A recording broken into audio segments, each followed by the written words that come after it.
Hi, I'm Captain Stellick, your brigade physical therapist, and going into this weekend, I just want you to think about one thing: sleep. I read a study this week in which the authors looked at the risk of new or future injury compared to lack of sleep.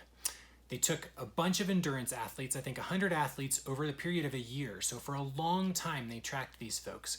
And they asked them if they got less than 7 hours of sleep or more than 7 hours of sleep. And what they found is that athletes who got less than 7 hours of sleep had a 50% increased chance of future injury 2 weeks later.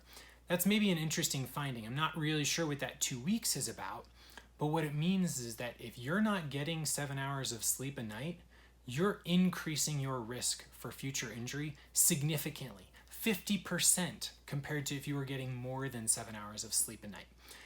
I'm not suggesting you go buy a Fitbit or some kind of other tracking device to measure how many hours you're getting deep sleep or light sleep or tossing and turning. But what I am suggesting is that you look at how many hours you are spending in bed at night on a daily basis when you're supposed to be asleep. If you're not even in bed for 7 hours, you definitely can't be asleep for 7 hours.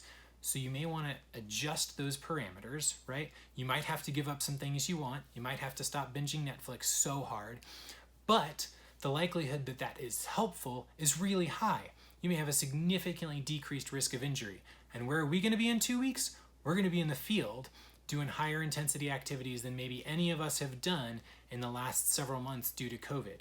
So if you want to get through that brigade field problem with a decreased risk of injury, then you should get your sleep in the coming weeks, okay?